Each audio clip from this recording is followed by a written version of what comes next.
Pendeta selalu berkata 66 itu mengerikan. Enggak, teman-teman. Mengerikan dari mana? Mengerikan itu karena Anda tidak mengerti. Ya. Tapi peristiwa yang mengerikan itu nanti saya akan jelaskan kenapa tadi saya katakan saya mendapatkan penglihatan yang sangat mengerikan. Ya mungkin kurang lebih 2 minggu lalu, beberapa minggu yang lalu. Inilah yang mendorong saya untuk kembali membahas tentang akhir zaman. Di dalam penglihatan itu saya berteriak-teriak luar biasa. Mana Sorgawi? Dari negara mana si antikris? Banyak orang mengkait-kaitkan dengan pikiran mereka. Bukan berdasarkan pewahyuan Roh Kudus. Tapi mereka coba menerjemahkan firman dengan melalui tafsir-tafsir yang mereka menganggap kalau ada orang aneh, wah kemungkinan besar dia. Ya. Yang lalu Barack Obama sempat menjadi pusat sentimen daripada para pendeta. Karena apa? Karena dia pendeta yang warna kulitnya hitam. Ya. Jadi dicurigai oleh pendeta. Ini kemungkinan si antikris ini. Bahkan sudah banyak sekali para teolog, para pendeta yang menyebarkan bahwa ada kartu-kartu yang disebarkan oleh Obama yang diharuskan, ada chip yang berlaku, yang itu semuanya omong kosong, semuanya hanya tipu daya. Karena apa? Karena sampai saat ini Obama sudah tidak jadi presiden, masih tetap manusia masih menunggu. Ya, masih menunggu kapan Tuhan Yesus datang. Nah, teman-teman, ya, sebelum saya lebih lanjut, karena banyak orang salah, mereka berkata bahwa kita rapture dulu, baru antikris datang. Alkitab tidak bicara seperti itu. Tidak bicara seperti itu. Ya, oke. Saya mau beritahu, bicara akhir zaman, itu juga tidak pernah bisa dipisahkan dengan 666, ya, atau 666 atau 666. Jadi kebanyakan orang Kristen itu sudah pada ketakutan kalau ada angka 666. Benarkah angka 66 itu angka yang menakutkan? Ya, ini apa yang selama ini kita dengar. Saya minta maaf, saya bukan menghakimi atau mempermalukan apa yang disampaikan oleh para pendeta sebelumnya, karena ini apa yang disampaikan semua tidak sesuai dengan firman Tuhan. Ya, angka 66 itu adalah angka yang luar biasa, angka yang sangat luar biasa. Ya, nanti saya akan jelaskan satu persatu. Ya, nanti akan dibagi pembahasan akhir zaman itu. Kita akan jelaskan angka 66 itu apa. Ya, saya kasih contoh sekilas saja. Kalau angka saya pernah menyampaikan yang lalu, saya mau berkata, saya kasih ilustrasi begini. Ya, angka 66 itu dikategorikan oleh para pengkhotbah, para pendeta di akhir zaman sebagai angka antikris. Oke, saya kasih ilustrasi. Seandainya Anda ditawarkan, karena mungkin kita berkata 66 itu mengerikan. Nah, bagaimana kalau ditawarkan 666 juta? Apakah Anda tolak? Ya, karena itu angka mengerikan. Oh, itu angka antikris. Ya, ini pemikiran-pemikiran yang sangat maaf ya, yang sangat tidak berkembang karena tidak mendapatkan pengurapan dari Tuhan, sehingga mereka coba menganalisa, mencocokkan dengan pikiran mereka tentang pengungkapan rahasia daripada akhir zaman. Ya. Nah, bagaimana kalau misalnya 666 miliar ada orang yang mau transfer? Apakah Anda tolak? Ya, kalau Anda tolak kasih tahu sama saya kasih nomor rekening, ya. Kenapa? Karena pendeta selalu berkata 66 itu mengerikan. Enggak, teman-teman. Mengerikan dari mana? Mengerikan itu karena Anda tidak mengerti, ya. Tapi peristiwa yang mengerikan itu nanti saya akan jelaskan kenapa tadi saya katakan saya mendapatkan penglihatan yang sangat mengerikan. Ya mungkin kurang lebih 2 minggu lalu, beberapa minggu yang lalu. Inilah yang mendorong saya untuk kembali membahas eh, tentang akhir zaman.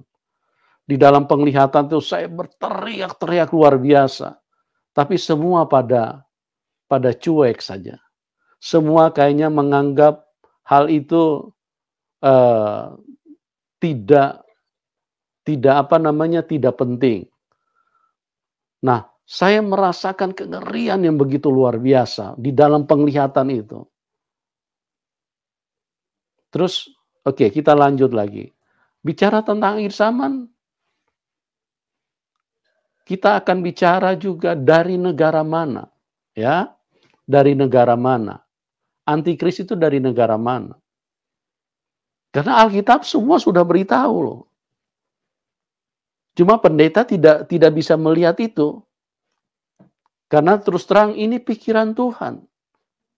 Kalau hanya berdasarkan ilmu pengetahuan kita coba mencocokkan dengan Alkitab, nggak akan nyambung. Tidak akan nyambung sama sekali. Ya. Padahal Alkitab sudah beritahu dari negara mana si antikris itu. Oke, nanti kita akan bahas semua teman-teman. Jadi ada beberapa bagian. Nah, yang paling pertama nanti kita akan bahas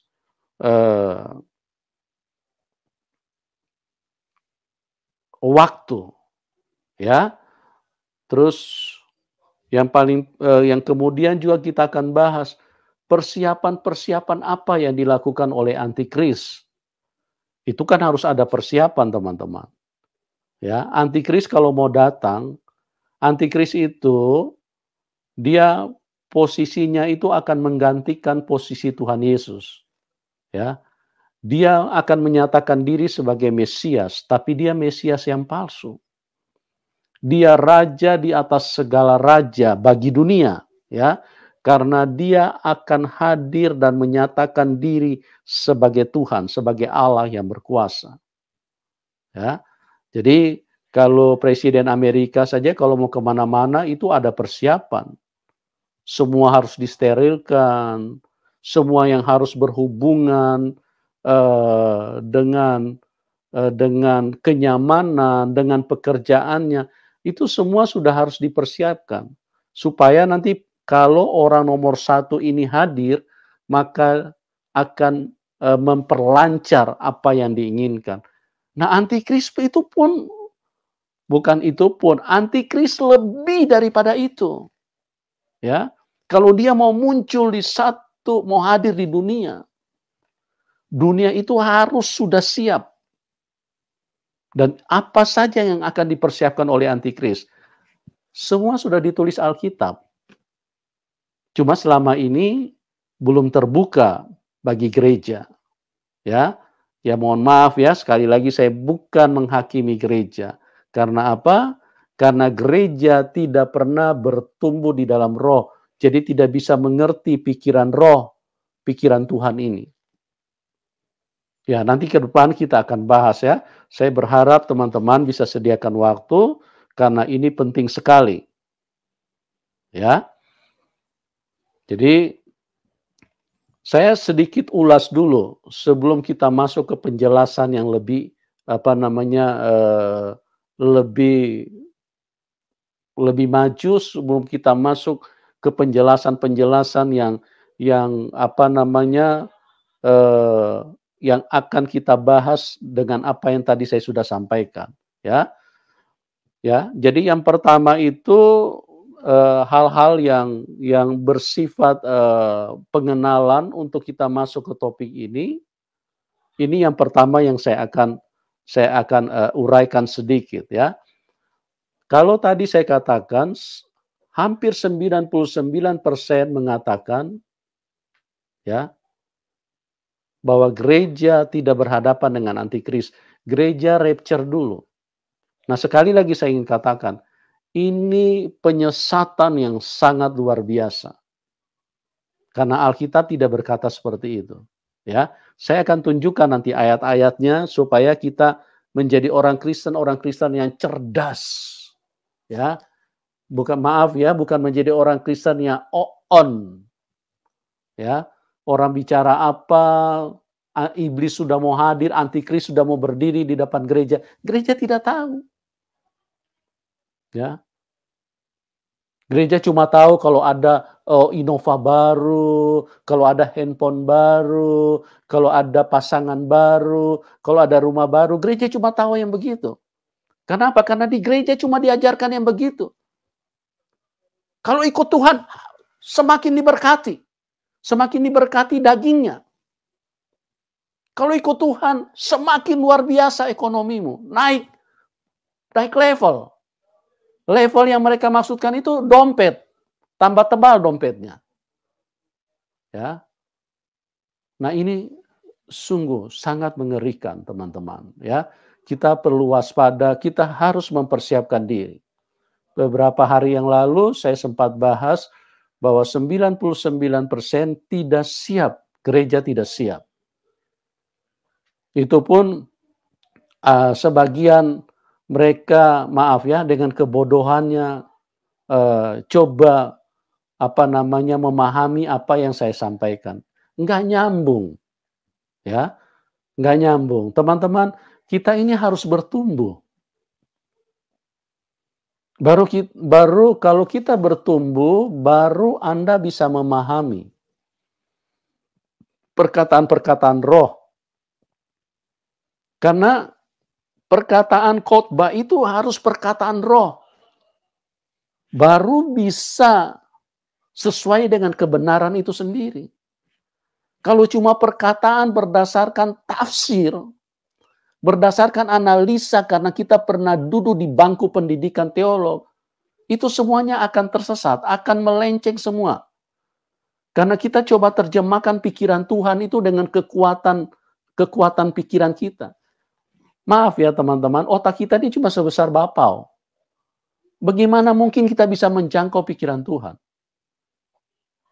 Kecuali kalau pengurapan Tuhan, kalau Roh Kudus ada di dalam kita, baru kita bisa mengerti.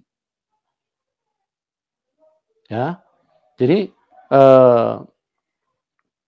oke, kita kembali ke pengenalan dulu ya. Jadi berbicara tentang akhir zaman, Alkitab mutlak mengatakan bahwa gereja akan berhadapan dengan antikris. Gereja akan dibantai oleh antikris. Gereja akan dihancurkan oleh antikris. Ya, tapi apa yang selama ini diperdengarkan oleh pendeta-pendeta? Oh enggak, kita akan rapture. Ya, kita akan rapture duluan. Sebelum antikris datang, gereja akan rapture, terangkat. Terangkat dari mana? Ya, dengar gereja Tuhan, baru namanya saja antikris. Dia muncul itu karena ada gereja. Ya, karena Tuhan Yesus itu kan sudah di surga. Apa yang dicari oleh antikris? Antikris itu dia akan menumpahkan kemarahannya. Dia akan berperang habis-habisan dengan pengikut Tuhan Yesus. Ya, namanya saja antikris. Dunia ini semua punya dia kok. Semua manusia yang belum kenal Tuhan, yang belum terima Tuhan, itu semua punya daripada antikris. Nah, ngapain dia muncul? Ya, ngapain dia muncul kalau gereja sudah diangkat? Justru dia hadir itu karena namanya saja anti. Dia sangat anti, dia sangat marah, dia akan menuangkan, dia akan memuntahkan segala kemarahannya kepada gereja. Namanya saja antikris. Tapi gereja selama ini, maaf ya, karena seringkali mengikuti pengajaran Kita diangkat dulu. Ya, kita diangkat dulu. Ini penipuan yang luar biasa, yang pendeta pun maaf ya, pendeta pun tidak sadar pada waktu mereka mengajarkan ini. Karena apa? Karena dunia ini terlalu jahat. Dunia ini dipermainkan oleh kuasa kegelapan. Ya, makanya kenapa manusia lebih senang kebohongan? Ya, kenapa manusia lebih senang kebohongan? Dunia ini dunia tipu daya, dunia yang penuh dengan tipuan. Hanya di dalam Tuhan Yesus baru manusia bisa menemukan kebenaran. Hanya di dalam Tuhan Yesus baru manusia bisa melihat terang. Di luar Tuhan Yesus, manusia semua kegelapan. Gak bisa mengenal terang. Ya, saya kasih contoh. Ya, kita sekarang ini namanya era digital. Ya, yang namanya kehidupan sekarang itu salah satu digital yang kita kenakan itu adalah ATM. Ya, kenapa kita menggunakan ATM? Karena untuk mempermudah dan karena era sekarang ini era digitalisasi. Yang saya mau beritahukan begini teman-teman, mungkin ada yang tidak percaya bahwa dunia sekarang ini adalah dunia, bukan dunia sekarang ini, memang dunia dari dulu adalah dunia yang jahat. Dan hanya Tuhan Yesus yang bisa bicara itu. Karena ini kebenaran. Ya, kenapa ATM kita itu dipasang pin berlapis? Ya, sama pasangan saja kita banyak orang yang tidak boleh saling mengetahui berapa pinnya. Kenapa? Karena dunia ini dunia yang jahat, penuh dengan penipuan, penuh dengan kebohongan. Ya, antara pasang suami istri saja kadang-kadang pinnya itu harus dirahasiakan. Antara orang tua dengan anak saja kebanyakan masih dirahasiakan. Ya, kenapa? Karena dunia ini dunia penuh dengan penipuan, dunia penuh dengan tipu daya. Untuk mencari kejujuran itu sangat sulit. Makanya coba lihat kalau sidang di persidangan itu. Sulit sekali mencari kebenaran, ya. Biar sudah dihadirkan saksi berapa saksi, dihadirkan saksi ahli, dihadirkan saksi segala macam saksi, tetap saja sulit, ya. Kebenaran itu tidak bisa terungkap. Kenapa? Karena kebenaran itu hanya punya Tuhan. Ya, manusia tidak bisa, tidak ada kebenaran. Yang manusia bicarakan itu semua kebohongan. Ya. Semua kebohongan. Kecuali dia sudah bertemu dengan Tuhan. Dia sudah ketemu dengan Tuhan. Ya. Masing-masing baik yang terdakwa ingin membela dirinya. Ya. Hakim juga berdasarkan perspektif analisa mereka. Ya. Jaksa apalagi. Ya. Mereka cuma tahu kejadian begini, ya sudah apa yang bisa dituntut mereka tuntut. Tapi untuk mencari kebenaran sulit. Jadi mungkin banyak orang yang tidak percaya kalau saya katakan bahwa dunia ini dunia yang jahat. Ya, tidak ada kebenaran, hanya Tuhan punya kebenaran. Ya. Oke, teman-teman, kita kembali kepada pembahasan tentang akhir zaman. Jadi namanya saja antikris. Ya. Jadi baru namanya antikris. Kalau dia muncul untuk apa? Dia anti. Dia akan menumpahkan segala kemarahannya. Dia akan menumpahkan segala kekejamannya. Terus kepada siapa? Kepada gereja. Karena gereja selama ini adalah penghambat. Gereja adalah selama ini menjadi musuh daripada antikris. Karena gereja terus menyuarakan Injil kebenaran. Mencegah manusia untuk jangan berbuat dosa. Nah, inilah yang menjadi target kalau antikris muncul. Cuma gereja tidak bertumbuh, maaf ya. Gereja tidak bertumbuh. Jadi pengenalan mereka terhadap firman itu mereka itu tidak utuh di dalam menyampaikan, ya. Mereka berkata bahwa kita akan rapture. Kok enak betul, ya. Padahal Alkitab tidak bicara seperti itu. Oke, saya akan sedikit memulai. Saya katakan begini, ya. Di zaman para rasul, gereja mula-mula, para rasul itu dibantai, ya. Semua disembeli potong bebek angsa. Semua disembeli kecuali Yohanes. Tapi Yohanes sempat dibuang di Pulau Patmos, sempat digoreng, direbus dengan minyak. Kalau para rasul, kalau zaman dulu 2000 tahun yang lalu saja, kemarahan iblis sudah seperti itu. Ya. Kok gereja sekarang mau berbeda? Kok enak betul ya? Kok gereja sekarang mau milih jalan sendiri sesuai dengan pikiran mereka, sesuai dengan tingkat kebutuhan daging mereka, karena daging ini takut dianiaya nih, takut disembeli ini.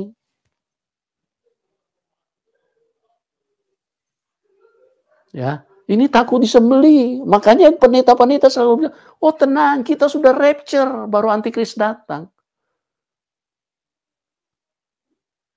Alkitab tidak bicara seperti itu, kawan. Alkitab dengan tegas mengatakan bahwa kita akan dibantai secara mengerikan. Makanya firman Tuhan berkata, orang yang bertahan sampai kepada kesudahannya, merekalah yang akan selamat. Ya. Jadi mari mempersiapkan diri. Jangan aneh-aneh di dalam kehidupan ini. Ya, nggak usah mikirkan, oh ada apa namanya, Innova baru yang lebih canggih dari sebelumnya. Ya, hal-hal seperti itu, teknologi, semua dunia itu hanya membawa kita kepada orang yang buta untuk mempersiapkan diri. Makanya firman Tuhan berkata di dalam Amsal ada beberapa kali ditulis. Ada jalan yang disangka lurus, tapi ujungnya menuju maut. Ya. Ya. Ada jalan yang disangka lurus. Ngeri ya, ada jalan yang disangka lurus tapi ujungnya menuju maut. Kapan kita mengira jalan disangka lurus? Ya. Tidak mungkin tidak mungkin preman kita bilang jalan yang disangka lurus, pasti kita sudah bilang orang ini jalannya tidak lurus. Ya. Tidak mungkin tukang judi kita bilang ini jalan yang disangka lurus, tidak mungkin. Ya. Tidak mungkin orang gila kita berkata, oh ini jalan yang disangka lurus. Ya, tidak mungkin. Tidak mungkin, ya. Yang mana kita kira jalan yang disangka lurus? Jalan yang disangka lurus itu kalau pakai dasi, pakai jas, terus kemudian berdiri di mimbar, terus kemudian haleluyanya agak panjang. Haleluya. Nah, itu jalan yang disangka lurus itu. Ya. Terus kalau shalom, ya, panjang sekali, lembut lagi. Nah, ini yang jalan disangka lurus ini. Tidak ada orang mengira bengkok itu. Kalau sudah begitu, oh, ini berarti orang suci ini berbicara atas nama Tuhan. Berbicara tentang kebenaran ini. Makanya Amsal berkata, ada jalan yang disangka lurus tapi ujungnya menuju maut. Oh, teman-teman, ngeri sekali ya. Saya bicara begini agak keras sedikit. Masih ada juga yang tidak bisa mengerti gitu loh. Ya. Saya akan tunjukkan. Saya akan buktikan semua. Nanti penjelasannya Anda ikuti terus ya. Karena saya tidak bisa bahas satu kali, teman-teman. Dan itu juga tidak akan masuk di dalam pikiranmu. Saya akan bahas beberapa kali sesuai dengan apa yang saya sudah jelaskan tadi. Ya, saya akan bahas persiapannya apa saja, dia persiapkan apa saja, mungkin dia pakai kuda yang terbuat dari mesin atau apa, ya, apa saja yang dia persiapkan supaya kalau dia hadir, wow, ini raja di atas segala raja loh. Tapi raja yang menyesatkan, Mesias yang menyesatkan. Saya mau beritahu kepada kita, Tuhan Yesus waktu mau datang, itu juga ada persiapan. Ya, Yohanes Pembaptis berteriak-teriak, persiapkan jalan bagi Tuhan. Ya, dia berteriak-teriak, lihat anak domba Allah. Itu persiapan. Supaya apa? Supaya pada waktu Tuhan Yesus hadir, dia berbicara, orang Israel sudah tahu bahwa inilah dia Mesias. Sedangkan sudah dipersiapkan begitu saja, Tuhan Yesus masih ditolak. Apalagi antikris kalau dia tidak persiapkan diri. Ya, jadi teman-teman ya nanti ikuti saja karena nanti Anda juga bisa kalau hidupmu maaf ya kalau bertumbuh di dalam Tuhan nanti bisa rasakan dan bisa bedakan apa yang saya sampaikan ini bagaimana pewahyuan yang Tuhan bukakan dan bagaimana penglihatan yang saya lihat itu. Ya. Jadi tidak main-main, hidup ini sangat singkat teman-teman. Ya, kapan antikris akan muncul itu Tuhan sudah beritahu di dalam Alkitab itu sudah sangat jelas. Ya. Ya karena selama ini sekali lagi banyak cuma bilang, "Oh ini sekarang akhir zaman karena gempa bumi di mana-mana." Ya, itu cuma penafsiran yang bikin manusia tambah pusing. Ya. Semua kalau bicara itu kita harus pakai data dari Alkitab. Karena Alkitab ini kebenaran ya. Jadi jangan kita sibuk dan fokus kepada hal-hal yang tidak berguna. Kita harus cari sesungguhnya apa yang terpenting buat hidup kita. Karena kalau kita melenceng dari situ, yang rugi juga kita sendiri, ya. Yang akan kehilangan Tuhan juga Anda sendiri. Kenapa? Karena untuk masuk dalam kerajaan surga itu ada standarnya. Ya, untuk supaya bisa selamat, bisa keluar daripada peristiwa akhir zaman ini, itu juga Anda harus mengerti apa yang harus dilakukan. Ya, karena pengangkatan itu nanti paling terakhir. Setelah Anda melewati antikris dulu, ya. Setelah imanmu diuji dulu, ya. Saya mau beritahu antikris itu nanti dia hadir dan dia akan berkuasa di dunia ini selama 3,5 tahun. Dia akan meniru betul seperti Tuhan Yesus. Tuhan Yesus dulu turun ke dalam dunia dan Tuhan Yesus melakukan pekerjaannya selama 3,5 tahun. Ini akan ditiru betul sama dengan antikris. Makanya nanti seluruh dunia akan mengatakan dia ini adalah Mesias, tapi dia Mesias yang palsu. Ya, dia akan bermain dengan cara yang begitu soft. Sampai gereja pun juga tidak ada yang bisa mengerti kecuali dipenuhi dengan Roh Kudus. Baru kita bisa tahu, oh ini antikris. Ya, karena antikris ini adalah manusia yang terjenius, teman-teman. Ya, manusia yang terjenius. Ya. Tidak ada orang yang bisa mendeteksi kecuali Roh Kudus mengurapi orang itu. Ya. Oke, teman-teman, saya ada taruh link kalau Anda mau masuk, silakan ya. Linknya ada di layar deskripsi ya. Tapi kalau tidak ada, saya kasih waktu beberapa menit ya supaya mungkin ada yang mau ingin berinteraksi atau ada yang mungkin juga kepengen bertanya karena saya lihat dari tanggapan ada yang menganggap saya ini sudah menjadi orang aneh karena habis ditangkap masuk penjara. Ya. Ini orang-orang yang saya kasihan sekali, saya hanya bisa nangis lihat orang-orang kayak begini. Karena orang-orang begini tidak mengalami Tuhan, tidak bertumbuh. Mereka tidak mengerti, mereka pikir saya menghakimi gereja karena saya bilang 99% gereja tidak siap. Ya. Kalau Anda manusia roh, kalau Anda terbangun di dalam Tuhan, Anda bisa menangkap apa yang saya sampaikan.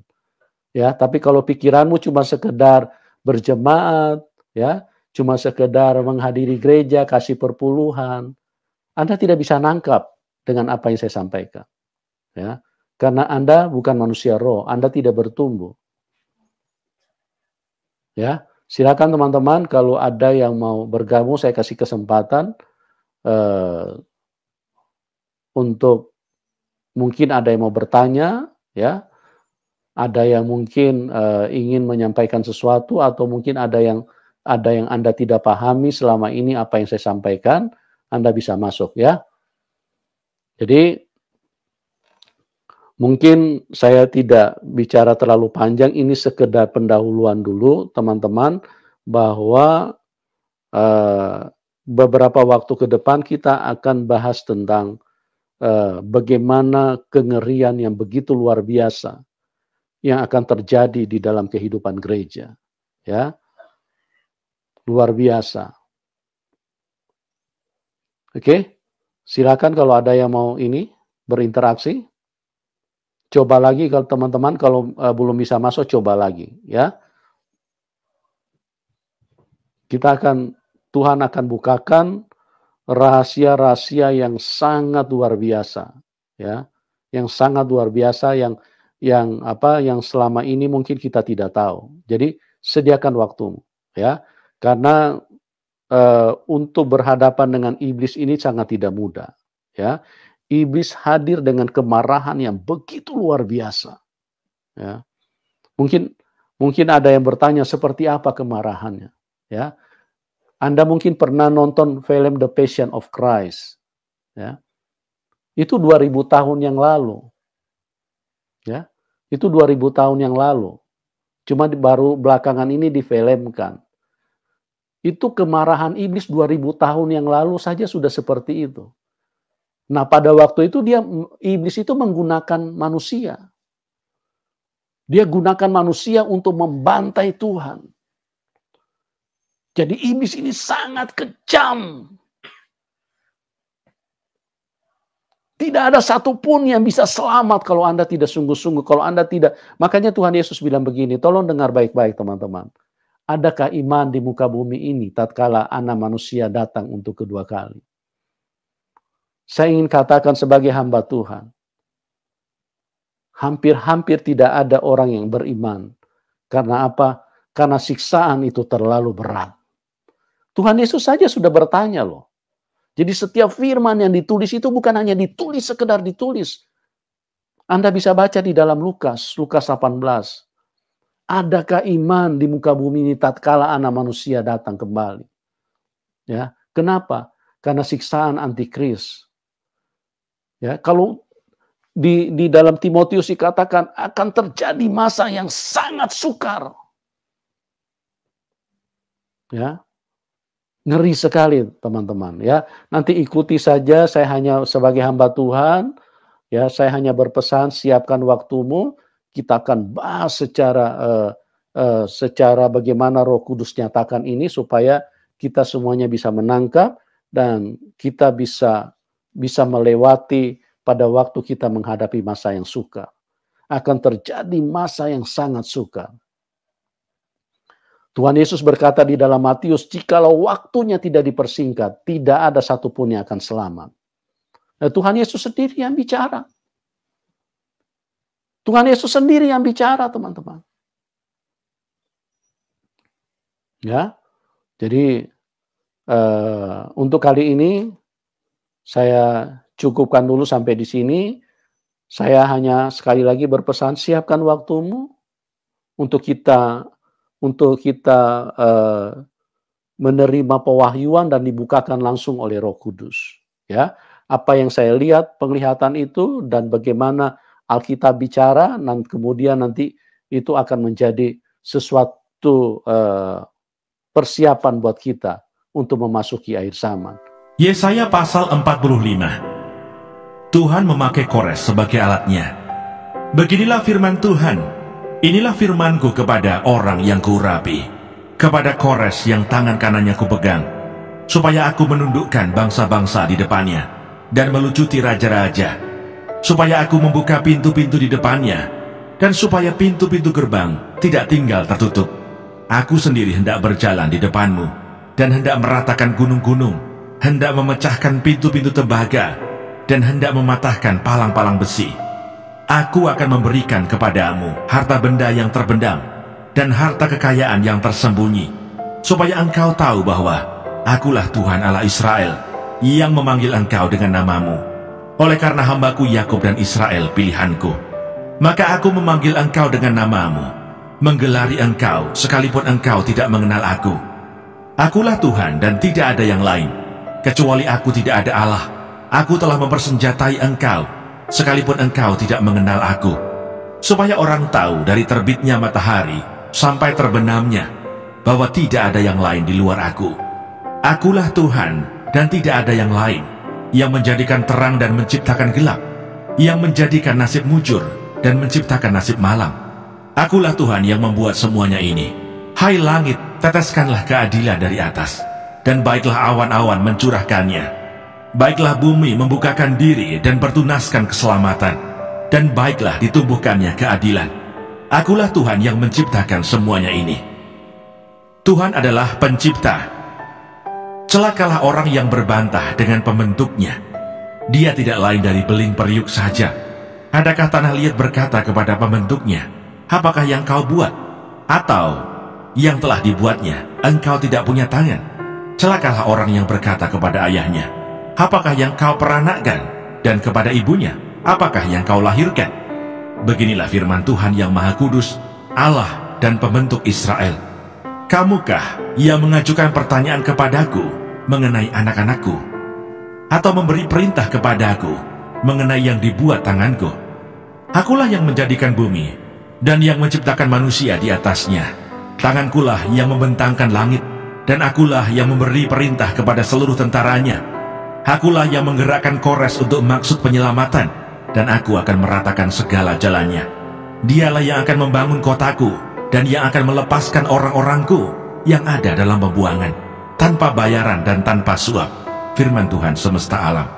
Beginilah firman Tuhan, hasil tanah dari Mesir dan segala laba dari Ethiopia, dan orang-orang Sheba, orang-orang yang tinggi perawakannya, akan pindah kepadamu dan menjadi kepunyaanmu. Mereka akan berjalan di belakangmu dengan dirantai.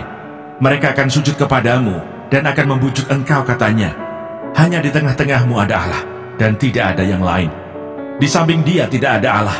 Sungguh, engkau Allah yang menyembunyikan diri, Allah Israel Juru Selamat. Tetapi tukang-tukang berhala harus mundur dengan penuh noda. Semuanya akan mendapat malu dan kena noda juga. Sedangkan Israel diselamatkan oleh Tuhan dengan keselamatan yang selama-lamanya. Kamu tidak akan mendapat malu dan tidak akan kena noda sampai selamanya dan seterusnya. Sebab beginilah firman Tuhan yang menciptakan langit. Dialah Allah yang membentuk bumi dan menjadikannya, dan yang menegakkannya. Dan ia menciptakannya bukan supaya kosong, tetapi ia membentuknya untuk didiami. Akulah Tuhan dan tidak ada yang lain. Tidak pernah aku berkata dengan sembunyi, atau di tempat bumi yang gelap. Tidak pernah aku menyuruh keturunan Yakub untuk mencari aku dengan sia-sia.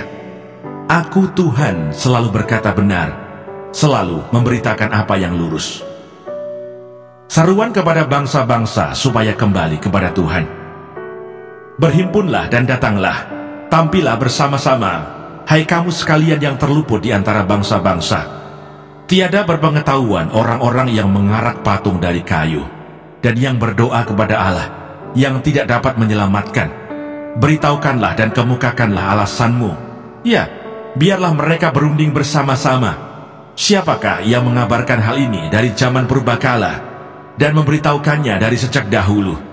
Bukankah aku Tuhan, tidak ada yang lain? Tidak ada Allah selain daripada aku. Allah yang adil dan juru selamat, tidak ada yang lain kecuali aku. Berpalinglah kepadaku, dan biarkanlah dirimu diselamatkan, hai ujung-ujung bumi. Sebab akulah Allah dan tidak ada yang lain. Demi aku sendiri, aku telah bersumpah. Dari mulutku telah keluar kebenaran. Suatu firman yang tidak dapat ditarik kembali. Dan semua orang akan bertekuk lutut di hadapanku, dan akan bersumpah setia dalam segala bangsa. sambil berkata, keadilan dan kekuatan hanya ada di dalam Tuhan. Semua orang yang telah bangkit amarahnya terhadap Dia akan datang kepadanya dan mendapat malu. Tetapi seluruh keturunan Israel akan nyata benar dan akan bermegah di dalam Tuhan.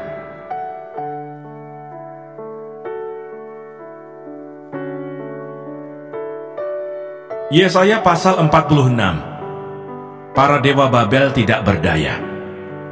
Dewa Bel sudah ditundukkan, dewa Nebo sudah direbahkan, patung-patungnya sudah diangkut di atas binatang, di atas hewan yang pernah kamu arak.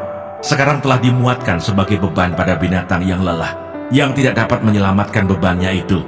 Dewa-dewa itu bersama-sama direbahkan dan ditundukkan, dan mereka sendiri harus pergi sebagai tawanan. Dengarkanlah aku, hai kaum keturunan Yakub, hai semua orang yang masih tinggal dari keturunan Israel, hai orang-orang yang kudukung sejak dari kandungan, hai orang-orang yang kujunjung sejak dari rahim.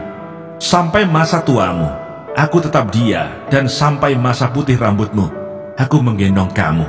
Aku telah melakukannya dan mau menanggung kamu terus. Aku mau memikul kamu dan menyelamatkan kamu. Kepada siapakah kamu hendak menyamakan aku, hendak membandingkan dan mengumpamakan aku, sehingga kami sama? Orang mengeluarkan emas dari dalam kantongnya dan menimbang perak dengan dacing. Mereka mengupah tukang emas untuk membuat Allah dari bahan itu. Lalu mereka menyembahnya, juga sujud kepadanya. Mereka mengangkatnya ke atas bahu dan memikulnya, lalu menaruhnya di tempatnya. Di situ ia berdiri dan tidak dapat beralih dari tempatnya. Sekalipun orang berseru kepadanya, ia tidak menjawab, dan ia tidak menyelamatkan mereka dari kesesakannya. Ingatlah hal itu dan jadilah malu. Pertimbangkanlah dalam hati, hai orang-orang pemberontak. Ingatlah hal-hal yang dahulu, dari sejak purbakala, bahwasanya akulah Allah dan tidak ada yang lain. Akulah Allah dan tidak ada yang seperti aku. Ia memberitahukan dari mulanya hal yang kemudian, dan dari zaman purbakala, apa yang belum terlaksana. Yang berkata, keputusanku akan sampai, dan segala kehendakku akan kulaksanakan. Yang memanggil burung buas dari timur, dan orang yang melaksanakan putusanku dari negeri yang jauh. Aku telah mengatakannya, maka aku hendak melangsungkannya. Aku telah merencanakannya, maka aku hendak melaksanakannya. Dengarkanlah aku, hai orang-orang yang congkak, orang-orang yang jauh dari kebenaran. Keselamatan yang daripadaku tidak jauh lagi, sebab aku telah mendekatkannya, dan kelepasan yang kuberikan tidak bertangguh lagi. Aku akan memberikan kelepasan di Sion, dan keagunganku kepada Israel.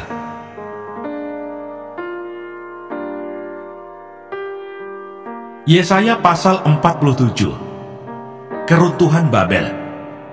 Turunlah dan duduklah di atas debu, hai anak dara, putri Babel. Duduklah di tanah dengan tidak bertahta, hai putri Kasdim. Sebab engkau tidak akan disebutkan lagi manis dan genit. Ambillah batu kilangan dan gilinglah tepung. Bukalah kerudungmu, angkatlah sarungmu, singkapkanlah paha, seberangilah sungai-sungai. Biarlah auratmu tersingkap dan aibmu kelihatan. Aku akan mengadakan pembalasan dan tidak menyayangkan seorang pun. Kata penebus kami, Tuhan semesta alam namanya, yang Maha Kudus Allah Israel. Duduklah dengan berdiam diri dan masuklah ke dalam gelap, hai putri Kasdim.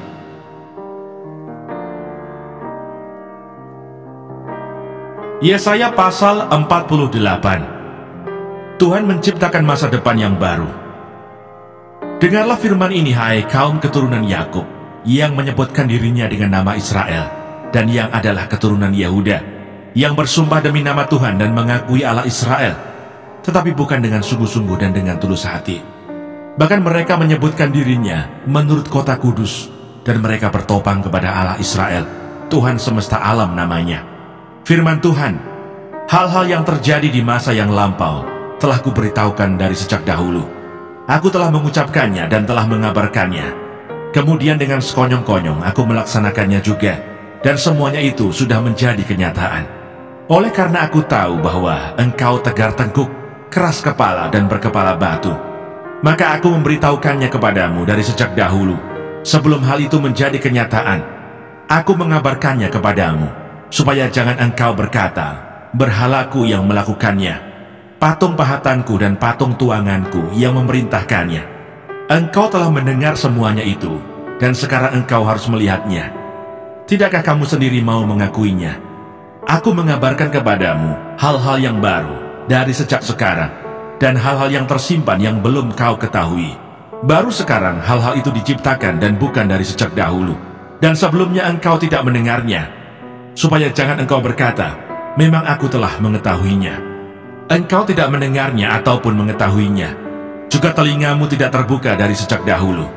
Tetapi aku telah mengetahui bahwa engkau berbuat khianat sekeji-kejinya, dan bahwa orang menyebutkan engkau pemberontak sejak dari kandungan. Oleh karena namaku, aku menahan amarahku, dan oleh karena kemasyuranku, aku mengasihani engkau, sehingga aku tidak melenyapkan engkau. Sesungguhnya aku telah memurnikan engkau, namun bukan seperti perak, tetapi aku telah menguji engkau dalam dapur kesengsaraan. Aku akan melakukannya oleh karena aku, ya, oleh karena aku sendiri, sebab masakan namaku akan dinajiskan. Aku tidak akan memberikan kemuliaanku kepada yang lain. Tuhan menebus Israel. Dengarkanlah aku, hai Yakub, dan engkau Israel yang kupanggil. Akulah yang tetap sama, akulah yang terdahulu, akulah juga yang terkemudian. Tanganku juga meletakkan dasar bumi, dan tangan kananku membentangkan langit. Ketika aku menyebut namanya, semuanya bermunculan. Berhimpunlah kamu sekalian dan dengarlah. Siapakah di antara mereka memberitahukan semuanya ini? Dia yang dikasihi Tuhan akan melaksanakan kehendak Tuhan terhadap Babel, dan menunjukkan kekuatan tangan Tuhan kepada orang Kasdim. Akulah yang mengatakannya, dan yang memanggil dia juga. Akulah yang mendatangkan dia, dan segala usahanya akan berhasil. Mendekatlah kepadaku, dengarlah ini. Dari dahulu tidak pernah aku berkata dengan sembunyi, dan pada waktu hal itu terjadi, aku ada di situ. Dan sekarang Tuhan Allah mengutus aku dengan rohnya. Beginilah firman Tuhan penebusmu, yang Maha Kudus Allah Israel. Akulah Tuhan Allahmu, Ia mengajar engkau tentang apa yang memberi faidah, yang menuntut engkau di jalan yang harus kau tempuh. Sekiranya engkau memperhatikan perintah-perintahku, maka damai sejahteramu akan seperti sungai yang tidak pernah kering, dan kebahagiaanmu akan terus berlimpah seperti gelombang-gelombang laut yang tidak pernah berhenti. Maka keturunanmu akan seperti pasir, dan anak cucumu seperti kersik banyaknya. Nama mereka tidak akan dilenyapkan atau ditiadakan dari hadapanku. Keluarlah dari Babel, larilah dari Kasdim. Beritahukanlah dengan suara sorak-sorai dan kabarkanlah hal ini. Siarkanlah itu sampai ke ujung bumi. Katakanlah, Tuhan telah menebus Yakub hambanya. Mereka tidak menderita haus ketika Ia memimpin mereka melalui tempat-tempat yang tandus. Ia mengeluarkan air dari gunung batu bagi mereka. Ia membelah gunung batu, maka memancarlah air. Tidak ada damai sejahtera bagi orang-orang fasik. Firman Tuhan. Mana Sorgawi.